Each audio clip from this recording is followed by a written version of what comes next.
kurang 53 juta itu sedikit itu. Ada 1000 orang nggak di sini?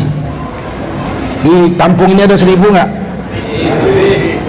Lebih. 1 tahun aja nyumbang 1 juta, itu 1 miliar duitnya. Banyak kali 1 tahun 1 juta. 1 juta setahun itu 80.000 sebulan.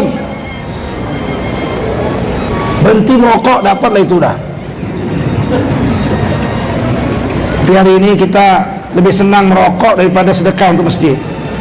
Sedekah untuk agama gemetarnya 2 jam. Kenapa gemetar? Baru sedekah. Padahal sedekah itu mengobati penyakit. Dan doa itu menolak bencana. Jadi Rasulullah SAW bersabda, wadawu mardokum bisadaqah, obatilah orang yang telah sakit di antara kamu dengan bersedekah. Watadfa'ul bala bidu'a, dan tolaklah bala bencana dengan doa. Jadi doa sebelum terjadi, kalau terjadi diobati dengan sedekah. Corona sudah mulai datang ke Indonesia. Sebetulnya kalau Toyota Corona dari tahun 75 sudah ada. Ya. Tapi ini penyakit virus corona. Pemerintah kemarin bilang tidak ada.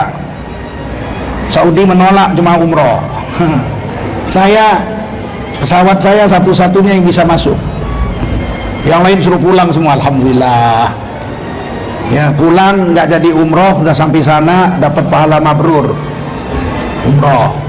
Ya udah sampai sana, kalau betul-betul dia beramal soleh bisa dapat 10, 20, 30 kali lebih besar, 100 kali lebih besar dari umrohnya.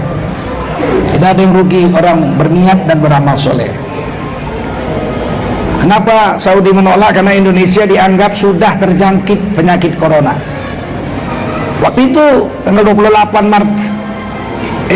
Februari 2020, Menteri Luar Negeri protes, kami tidak ada penyakit corona, kenapa ditolak umroh? Besok-besoknya tiba-tiba muncul sudah kena. Berarti lebih jeli Saudi melihat keadaan Indonesia daripada pemerintah Indonesia melihat keadaan rakyatnya. Betul nggak itu? Memang harus ditukar pemerintah. Sekarang baru ngaku sudah sekian. Katanya sudah siap mengantisipasi. Kata Menteri RB, Menpan RB, Cahyokumolo, kita sudah siap menangkal corona sejak tahun 2019. Cina aja baru tahun 2020. Jadi duluan kita setahun. Begitu terjadi di Indramayu, mengevakuasi pasien pakai jas hujan. Apa yang udah siap? Jasnya aja nggak punya jasnya. Pakai jas hujan harga 15.000 itu diambil tuh. Kadang jengkel, mau bilang apalah, awak rakyat kecil ya nggak. DPR pun diam aja, tidur aja. Ya beginilah nasib kita. Pemerintah kita nggak sungguh-sungguh. Ini masih diterima turis-turis Cina, masih diterima. Kemarin saya jumpa kepala pariwisata, itu adik saya, jumpa kepala pariwisata Sumatera Utara. 3 hari yang lalu atau 4 hari yang lalu masih masuk 800 turis Cina. Coba, udah terjangkit begini masih datang turis Cina 800. Ada 3.000 katanya turis Cina yang datang kemari nggak pulang-pulang, melarikan diri. Hari ini 1 virus pasien corona dari Rumah Sakit Persahabatan Jakarta melarikan diri. Coba, udah diisolasi bisa lari. Pasien udah diisolasi bisa melarikan diri. Itulah hebatnya Indonesia, punya ilmu toyol. Ya Harun Masiku aja koruptor lari sampai sekarang nggak ditangkap. Jenderal polisi berapa banyak? Jenderal bintang 4 Kapolri, Jenderal bintang 3, Jenderal bintang 2, 34 provinsi, tambah 470.000 anggota polisi, anggarannya 100 triliun. Nangkap 1 Harun Masiku nggak bisa sampai sekarang. Berarti punya ilmu toyol juga itu. Beginilah nasib kita. Nah sekarang kita mau cerita agama, nggak cerita politik. Politik sudahlah nasib clear itu. Kenapa kalian salah pilih? Kita cerita agama. Dalam Islam Rasulullah mengajarkan kepada kita, kalau belum sakit kita banyak kalau sudah sakit kita banyak bersedekah. Enggak orang Minang, enggak orang Sumatera ya, enggak orang Jawa. Pokoknya kalau sudah Islam itu pasti sudah mendapatkan pelajaran itu ratusan tahun, bahwa kalau sakit pasti bersedekah. Saya tinggal di kampung Jawa, di perkebunan. Bapak saya aja orang Melayu, yang lain orang Jawa semua. Kakek saya orang Minang, tapi bapak saya lahir di Sumatera Timur. Kebetulan saudara kakek kami itu orang Pagaruyung, anak Raja Pagaruyung, dinikahi oleh Sultan Serdang. Jadi Tengku Permaisuri Kerajaan Serdang. Di sana gelar Tengku. Kakek-kakek kami gelarnya Rajo Saudin bin Rajo Umar, terus ada itu 4 meter lebih, 8 meter ada silsilah nama-namanya itu. Dibawa dari Pagaruyung, dari kulit kayu, nama-namanya itu. Nah, setelah lahir Tengku Permaisuri nggak punya anak. Kemanaannya inilah diambil, dikasih gelar Tengku Rafiuddin bapak saya. Jadilah saya orang Melayu Tengku, tapi asal kami sebetulnya dari Sumatera Barat.